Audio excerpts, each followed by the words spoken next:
28 अप्रैल के दिन मणिपुर के सीएम एन बीरेन सिंह चुराचांदपुर के न्यू लांबा टाउन में एक ओपन जिम का इनॉग्रेशन करने जाने वाले थे।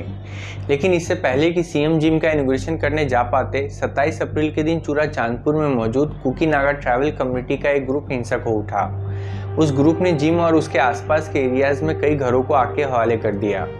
इस घटना की वजह से पूरे मणिपुर में 5 दिनों के लिए कर्फ्यू लगा रहा। ऐसा ही एक घटना 3 मई के दिन सामने आया, जब मणिपुर हाईकोर्ट के एक फैसले से नाराज tribal organisation All Tribal Student Union Manipur 3 मई को चुराचांदपुर में ट्रैवल सॉलिडारिटी मार्च का आयोजन करता है, जिसमें लगभग 60,000 लोग भाग लेते हैं। उसी वक्त दंगाइयों का एक ग्रुप चुराचांदपुर में मौजूद Anglo Kuki war memorial gate को आग के हवाले कर देता है, जिस वजह से पूरे मणिपुर में दंगा फैल जाता है।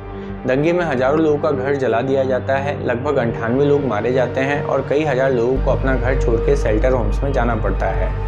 दोस्तों, मणिपुर में अब ये दंगे कॉमन हो चुके हैं, कभी ट्राइब्स और गवर्नमेंट के बीच तो कभी ट्राइब्स और मेती लोगों के बीच। हर एक 1-2 महीने में कम से कम एक बार तो मणिपुर में खूनी झड़प देखने को मिल ही जाता है। लेकिन क्यों मणिपुर में ऐसे दंगे बार बार हो रहे हैं? क्या इन दंगों के पीछे किसी टेररिस्ट ग्रुप का हाथ है या फिर सरकार की कोई गलत नीति है जो इन दंगों को बढ़ावा दे रही है? आइए समझने की कोशिश करते हैं इस वीडियो में। दोस्तों, ब्रिटिश ने 1927 में इंडियन फॉरेस्ट एक्ट नाम से एक लॉ बना दिया था, जिसके तहत मणिपुर के जंगलों को डिफाइन करने के लिए उन्हें 3 हिस्सों में बांट दिया गया था: रिजर्व फॉरेस्ट, प्रोटेक्टेड फॉरेस्ट और अनक्लासिफाइड फॉरेस्ट। रिजर्व फॉरेस्ट यानी कि जंगल का वो हिस्सा जहां पेड़ को काटना या जानवरों का शिकार करना इलीगल है। प्रोटेक्टेड फॉरेस्ट यानी कि एक ऐसा जंगल जहां जीवन व्यापन के लिए लोग घर बनाने के अलावा सब कुछ कर सकते हैं। दोस्तों, प्रॉब्लम की शुरुआत यहीं से होती है। 1927 के बाद म्यांमार, मिजोरम, नागालैंड और सिक्किम से जितने भी ट्राइब्स मणिपुर के पहाड़ों में सेटल हुए, फॉरेस्ट एक्ट से अनजान जंगल से रोजी रोटी कमाने के लिए उन्होंने प्रोटेक्टेड फॉरेस्ट के साथ साथ रिजर्व फॉरेस्ट को भी नुकसान पहुंचाना शुरू कर दिया। बात इतने पर ही आकर खत्म नहीं हुई। 2021 में जब म्यांमार में कूप हुआ तो बड़ी संख्या में रोहिंग्यास और कुकी-जोमी ट्राइब्स इम्फाल वैली और चुराचांदपुर डिस्ट्रिक्ट में आकर रहने लगे। इसका असर ये हुआ कि Churachandpur Khoupum protected and reserve forest area में रेफ्यूजी ट्राइब्स ने इलीगली करीब 36 गांव बसा लिए थे। इतना ही नहीं, कुकी-जोमी ट्राइब्स ने जंगल के प्लेन फील्ड्स में पॉपी की खेती भी करनी शुरू कर दी थी, जिसे ड्रग्स बनाने में यूज़ किया जाता है।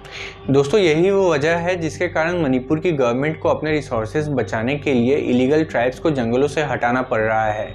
अब मणिपुर की जंगल में जो ट्राइब्स कई जनरेशन से रहते आ रहे हैं, उनके लिए सरकार का कहीं ना कहीं ये फर्ज बनता है कि कहीं दूसरी जगह इनके रहने का इंतजाम किया जाए।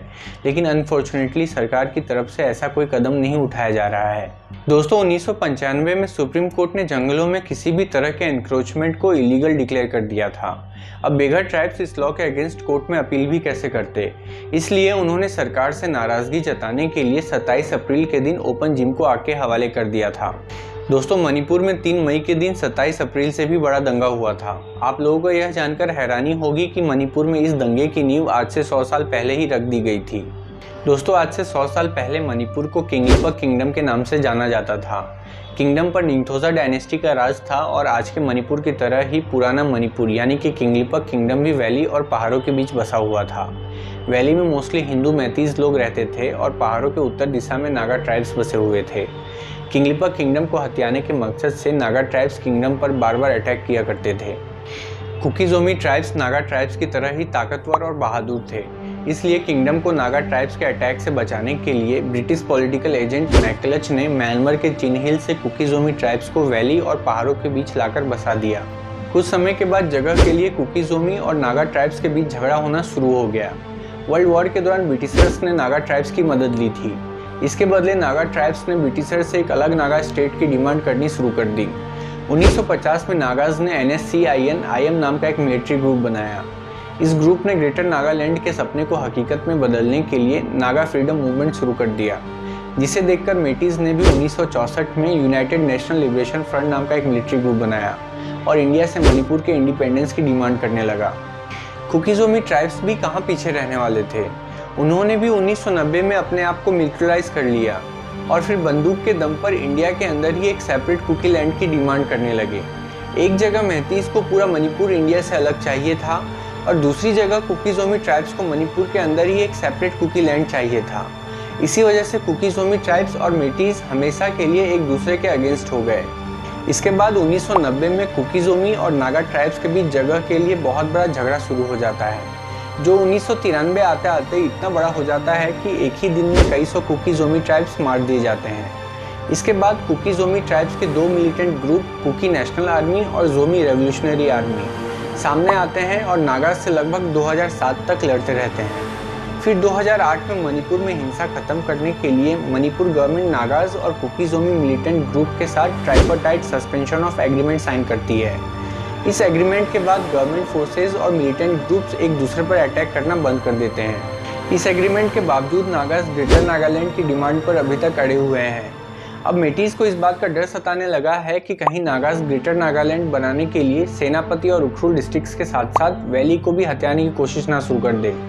दूसरी जगह कुकी जोमी ट्राइब्स लगातार म्यांमार से मणिपुर में घुसपैठ कर ही रहे हैं। इससे एक बड़ी प्रॉब्लम ये सामने आ रही है कि जंगलों को तो ये लोग तबाह कर ही रहे हैं, साथ ही में ये लोग वैली में भी जमा होते जा रहे हैं। यहाँ एक नोट करने वाली बात और भी है कि मेटीज पहाड़ों में ज़मीन नहीं खरीद सकते क्योंकि वह जगह सिर्फ SC/ST के लिए ही है, लेकिन ट्राइब्स वैली में ज़मीन खरीद सकते हैं। मेटीज के लिए ये इतनी बड़ी प्रॉब्लम है कि इसकी वजह से अब इनका वजूद खतरे में पड़ चुका है।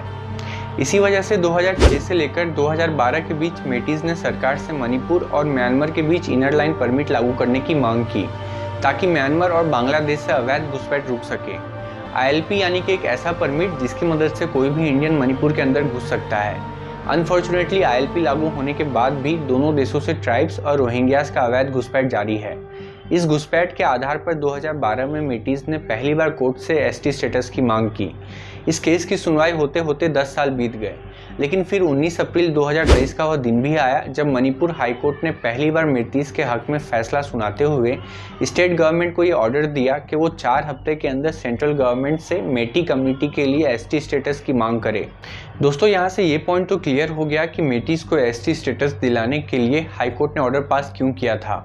अब यहाँ से ये समझने की ज़रूरत है कि हाईकोर्ट का ये ऑर्डर 3 मई को दंगे की वजह क्यों बना। तो आइए इस बात को समझने के लिए मैं आपको मणिपुर की ज्योग्राफी और डेमोग्राफिक्स में थोड़ा डीप लेकर चलता हूँ। दोस्तों, इम्फाल वैली मणिपुर का 10% हिस्सा है जहाँ सबसे ज़्यादा इंफ्रास्ट्रक्चर डेवलपमेंट और इकोनॉमिक अपॉर्चुनिटी पाया जाता है।